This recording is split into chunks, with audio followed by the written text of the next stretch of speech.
और आपका स्वागत है आपके खुद के YouTube चैनल पर। मेरा नाम है कुलदीप और मैं यहाँ से लेकर आता हूँ प्रभु के चमत्कार, हंसी मजाक की कहानियाँ और तीसरी शक्ति से रिलेटेड यानी कि भूत प्रेतों की कहानियाँ। तो आज की कहानी है विकास जी की, जो कि दिल्ली में रहते हैं।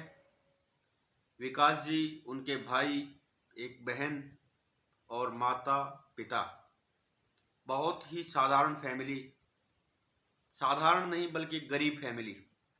किराए के एक मकान में रहते हैं और एक गरीब परिवार के लिए खुद का मकान एक बहुत बड़ी बात हो जाती है। गुजारा बड़ी मुश्किल से हो रहा है। भाई भी कॉलेज नहीं जा पाया क्योंकि पैसे का अभाव। विकास, वो भी सिर्फ 12वीं तक स्कूल जा पाया और जैसे तैसे करके बहन को कॉलेज में करवा दिया है एडमिशन उनका। और पिताजी, जिन्होंने कई काम किए, रिक्शा भी चलाई, एक ऑमलेट की रेहड़ी भी लगाई, लेकिन अब फिलहाल पिताजी घर पे हैं। जो विकास का बड़ा भाई है वो कहीं कंडक्टरी की जॉब कर रहा है किसी बस पे, उसी से घर का गुजारा हो रहा है। माता जो है वो घर घर जाके झाड़ू बर्तन करती है लोगों के। विकास से एक गलती हुई। उसने एक दिन जब सब शाम को खाना खा रहे थे तो उसने अपना सपना जो है परिवार को बता दिया कि मैं ट्राई कर रहा हूं कहीं बाहर जाकर नौकरी करने की। पिताजी, अगर मुझे नौकरी मिल जाती है तो हम सबसे पहले अपना खुद का मकान लेंगे। ये बात सुन के माता और पिता के आंखों में आंसू आ जाते हैं कि बेटा, ये बहुत बड़ी बात है। लेकिन हाँ, मैं आप लोगों को एक बात बता देता हूँ, विकास का जो है मैथ बहुत अच्छा है, अकाउंट बहुत अच्छा है इसका। और बस ऐसे ही गुजारा हो रहा है, दिन बीत रहे हैं। विकास ट्राई कर रहा है जॉब के लिए, लेकिन जॉब का कहीं बंदोबस्त नहीं होता। तो एक दिन विकास के चाचा जी, जो कि बॉम्बे में रहते हैं, वो इनके घर आते हैं। बच्चों के लिए कुछ तोहफे, कुछ मिठाइयाँ लेके आते हैं। बच्चे बहुत खुश, क्योंकि ये मानिए इस परिवार को याद ही नहीं है कि आखिरी बार हमने मिठाई कब खाई थी। तो बहुत खुश होते हैं सब। जो विकास के चाचा जी हैं वो विकास के पिता को बोलते हैं कि भैया देखिए, मैं आपके पास किसी काम से आया हूँ, अगर आपको उचित लगे तो विकास के पिताजी पूछते हैं, बताइए भाई क्या काम है आपको। तो वो कहते हैं कि मैं विकास को अपने साथ लेके जाना चाहता हूँ। मेरी नज़र में एक नौकरी है, अगर आपको अच्छा लगे तो आप इसको मेरे साथ बॉम्बे भेज दीजिए। और आपको तो पता ही है मेरी कोई संतान नहीं है, तो मेरी भी थोड़ी मदद हो जाएगी।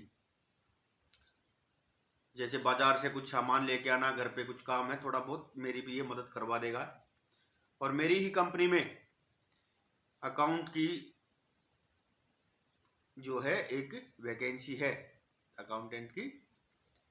अगर विकास वो काम कर लेगा तो देख लीजिए। विकास कहता है कि चाचा जी, मेरे पास कोई डिग्री तो नहीं है, मैं कॉलेज तो नहीं गया हूँ। तो इनके चाचा जी जो हैं वो कहते हैं, कोई बात नहीं बेटा, आप इंटरव्यू देकर देखो, उनके सवालों के अगर आपने जवाब दे दिए तो आपको हो सकता है नौकरी मिल जाए। तो इनके पिताजी पूछते हैं कि तनख्वाह कितनी मिलेगी।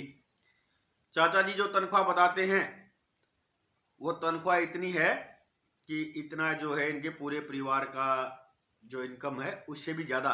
तो पिताजी कहते हैं कि ठीक है भाई, आप ले जाइए। और अगले दिन ये दोनों जो है बॉम्बे के लिए निकल जाते हैं और विकास के चाचा जी जो है विकास को अपनी कंपनी में लेके जाते हैं। तो वो जब इसका साक्षात्कार होता है, मतलब इंटरव्यू जब होता है, तो विकास के सामने एक लेजर रख दिया जाता है, मतलब एक रजिस्टर, कि भाई इसमें जो है कुछ गलतियां हैं, वो आप अगर निकाल देंगे कि क्या गलतियां हैं इसमें, तो आपको जो है नौकरी मिल जाएगी। और जितने में वो सामने वाला विकास को बता रहा था कि इसमें क्या निकालना है, कैसे क्या करना है, तब तक विकास ने 3-4 जगह जो है पेन से गोले बना दिए और बताया कि यहाँ यहाँ करेक्शन की जरूरत है, अगर ये करेक्शन कर दी जाए तो ये ठीक हो जाएगा। और जब उन्होंने करके देखा तो ऐसा ही हुआ। तो जो कंपनी के मालिक हैं वो कहते हैं कि बेटा तुम्हारी नौकरी पक्की, और जो तनख्वाह तुम्हें बताई थी उससे भी 500 रुपये ज्यादा, और अब कम से कम 10 साल तक मैं तुम्हें और कहीं नहीं जाने दूंगा। विकास बहुत खुश होता है। विकास के चाचा जी जो हैं वो कहते हैं विकास को कि अपने पिताजी को ये खबर दे दो कि तुम्हारी नौकरी पक्की हो गई। विकास जो है फोन करता है, पड़ोस में कोई फोन है, इनके घर पे कोई फोन नहीं है, पड़ोस में किसी के पास फोन है, वहां पे फोन करके और खबर जो है अपने घर पे देता है। परिवार बहुत खुश है कि बच्चे की अच्छी जॉब लग गई। अब अच्छे से गुजारा होने लग गया, बहुत अच्छे से काम चल रहा है, अच्छी तनख्वाह विकास को मिल रही है। 3 महीने हो जाते हैं विकास को यहाँ काम करते करते। एक दिन विकास जो है अपने चाचा जी को बोलता है कि मैं जो है घर जाना चाहता हूं। तो चाचा जी कहते हैं हाँ, 4-5 दिन के तुम्हारे ऑफिस की छुट्टी भी है, तुम चले जाओ। तो जब ये ट्रेन में आ रहा था, इसकी मुलाकात होती है किसी सज्जन पुरुष से, और जो सज्जन पुरुष हैं वो इनको बाबा श्याम के बारे में बताते हैं। तो विकास कहता है कौन है ये बाबा श्याम? मैं नहीं जानता, और कोई भगवान नहीं होते। मेरा परिवार तो बहुत पूजा पाठ करता है भगवानों की, सभी देवी देवताओं को पूजता है, लेकिन कभी हमारी किसी भगवान ने मदद नहीं की। तो वो जो सज्जन पुरुष हैं वो कहते हैं कि बेटा ये श्याम बाबा हैं, खाटू श्याम बाबा, और ये बहुत जल्दी सुनते हैं। तो विकास कह देता मैं नहीं मानता इन बातों में। वो कहते हैं कि कोई बात नहीं, फिर भी आप ये एक फोटो जो है श्याम बाबा की ये अपने पास रखिए, और जो भी तुम्हारी कोई अर्जी है वो श्याम बाबा से लगाइए, और श्याम बाबा तुम्हारी अर्जी जरूर स्वीकार करेंगे, तुम्हारी जरूर सुनेंगे। और जिस दिन तुम्हारी अर्जी पूरी हो जाए, तुम्हारी जो तूने मन्नत मांगी है वो पूरी हो जाए, तो मेरे पास फोन करके बताना जरूर। और वो उस तस्वीर के पीछे अपना नंबर लिख देते हैं। विकास उस तस्वीर को अपने पर्स में रख लेता है और घर जाता है, सबसे मिलता है, सबके लिए तोहफे लेके जाता है, सब बहुत खुश हैं। और वापिस 4-5 दिन बाद अपने नौकरी पर आ जाता है बॉम्बे। अब ये भूल जाता है कि भाई श्याम बाबा कौन है, कहाँ मिले थे, क्या नहीं, तस्वीर को भी भूल जाता है। एक दिन जब जो है बाजार से कुछ सामान ले रहा था, और जब अपना पर्स इसने निकाला तो इसकी नज़र श्याम बाबा की तस्वीर पर पड़ी। लेकिन ये भी भूल गया था कि मुझे बोलना क्या है, जय श्री श्याम बोलना है, क्या बोलना है। ये बस ऐसे ही बोला था जय श्याम जय श्याम। तो इनके पास कोई महिला जो खड़ी थी, उन्होंने कहा जय श्याम नहीं बेटा, जय श्री श्याम बोलो। तो इन्होंने क्या है कि अपने हाथ पे लिख लिया कि मुझे बोलना क्या है, जय श्री श्याम, और ब्रैकेट में लिख दिया घर। तो जब ये अपने ऑफिस जाता है तो इसके चाचा जी के आसपास पूरा स्टाफ खड़ा है, बातें हो रही हैं। ये पूछता है चाचा जी क्या हुआ? तो चाचा जी कहते हैं बेटा बहुत अच्छी खबर है तुम्हारे लिए, जब बॉस आएंगे तो वो बताएंगे। तो विकास पूछता है क्या बात है, क्या खबर है, बताइए। तो चाचा जी कहते हैं जब बॉस आएंगे तब बताएंगे आपको। और थोड़ी देर बाद बॉस आते हैं, विकास को बुलाते हैं। विकास बेटा तुम्हारा परिवार कहाँ रहता है, कहाँ रहते हो तुम लोग? तो विकास बताता है दिल्ली में जहाँ पे ये रहते हैं उसका एड्रेस बताता है। तो इनके बॉस कहते हैं देखिए दिल्ली में मेरी कुछ प्रॉपर्टी है, कुछ फ्लैट्स मैंने जो है बनाए हुए हैं।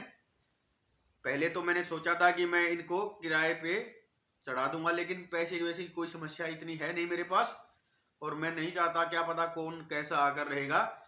मैं चाहता हूं कि मेरा स्टाफ जो है दिल्ली वाला ऑफिस का स्टाफ भी और यहाँ का भी जो दिल्ली से हैं, मैं उन्हीं को ये फ्लैट्स दूं। तो तुम भी एक फ्लैट ले सकते हो। विकास कहता है कि सर हमारे पास इतना पैसा नहीं है, मैं पैसे नहीं दे सकता आपको, मैं फ्लैट नहीं ले सकता।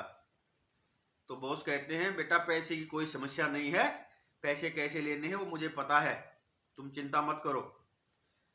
बॉस कहते हैं कि भाई जो तुम्हारी सैलरी है उसी में से पैसे तुम्हारे फ्लैट्स के जो है कटते रहेंगे, तुम्हें चिंता करने की कोई जरूरत नहीं है। और इससे मेरा भी फायदा है कि जब तक तुम्हारे फ्लैट की कीमत पूरी नहीं हो जाएगी तुम नौकरी छोड़कर नहीं जाओगे। तो विकास बहुत खुश होता है और बॉस के जो है पैरों में गिर जाता है कि आपने मेरे ऊपर बहुत कृपा की है। तो बॉस कहते हैं बेटा मैंने नहीं, श्याम बाबा ने कृपा की है, ये सिर्फ सब जो है श्याम बाबा का आशीर्वाद चमत्कार समझो, क्योंकि बॉस जो है वो भी श्याम बाबा को मानने वाले थे। और विकास अपने घर पे फोन करके बताता है, ये खुशखबरी देता है। थोड़े दिन बाद पूरा परिवार उस फ्लैट में शिफ्ट हो जाता है और अब उन लोगों का खुद का घर है। विकास के जीवन में पहला चमत्कार ये हुआ। और फिर ये विकास ने अपने उस दोस्त के पास फोन किया जिसने बोला था कि जब तुम्हारी मन्नत पूरी हो जाए तो मुझे बताना जरूर। तो विकास रोते रोते उसको बोलता है, हाँ भाई साहब, मेरी जीवन में चमत्कार हुआ, श्याम बाबा ने चमत्कार किया जो मैं कभी सोच भी नहीं सकता। वो चमत्कार किया है, वो चीज दी है श्याम बाबा ने हमें। और अब पूरा परिवार जो है श्याम भक्त है इनका, और हर महीने दूसरे तीसरे महीने श्याम दरबार राजस्थान जरूर जाते हैं। और अभी कुछ दिन पहले बहन की भी शादी हो गई है। ऐसा नहीं है कि बड़े भाई की जिंदगी में कोई चमत्कार नहीं हुआ। बड़े भाई की भी आज खुद की 2 ऑटो हैं और वो भी अपने जीवन में खुश है। और विकास की तो नौकरी चल ही रही है, प्रमोशन हो गया उसका, अच्छे खासे पैसे विकास कमा रहा है। पिताजी ने भी अपनी फिर से एक आमलेट वगैरह का ठेला डाल लिया है। बहुत अच्छे से जीवन व्यतीत हो रहा है, सारा परिवार बहुत खुश है। देखिए, मैं हमेशा कहता हूँ, आप मेरी कहानियों पर विश्वास करें ना करें, लेकिन अपने प्रभु पर, जिसे भी आप मानते हैं, श्याम बाबा को, महादेव को, देवी मैया को, जिसको भी मानते हैं, उस पर विश्वास जरूर कीजिए, उन पर आस्था रखिए। चमत्कार अवश्य होगा, भगवान चमत्कार करते हैं। तो दोस्तों, ये थी आज की कहानी। उम्मीद करता हूँ आप लोगों को पसंद आई होगी। अगर पसंद आई हो तो लाइक करना, शेयर करना और कमेंट में लिखना जय श्री श्याम। और अगर चैनल पर नए हो